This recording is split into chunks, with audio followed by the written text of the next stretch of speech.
The other most common asset type outside of stocks is bonds. Bonds are debt to a company. So a company usually won't just go to a bank to get a loan. Instead, they'll issue millions of dollars to bondholders, people that will buy the bonds and pay them an interest rate in exchange for their money. So it's the company's way of getting a loan. When you buy a bond, you are agreeing to give them funds in exchange for a fixed interest rate for a certain period of time called a maturity date. Now, all these details will be covered in our bonds course, but it's important for you to understand that bonds are debt and they work very differently from stock.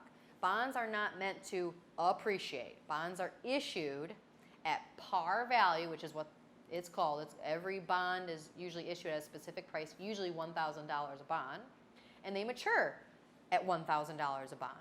So they're similar to like a CD, but they work very differently as far as who issues them and how they're secured and how they're backed.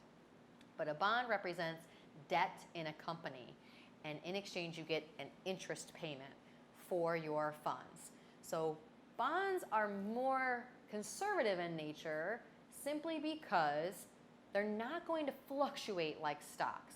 They're issued at a certain price and they mature at a certain price. And throughout the life of the bond, you're getting the income, and that's what you buy the bond for. You're not buying it for the growth piece or for the appreciation. So they're usually fixed. Now there's many different types of bonds. Again, if you want to know more about bonds, you can get into our bonds course, but there are so many different types of bonds as far as who issues them, the term, how they're categorized by how long they are. They're either short term, intermediate term, or long term. So bonds are categorized in all different ways, which is how you can diversify yourself within the bond asset class.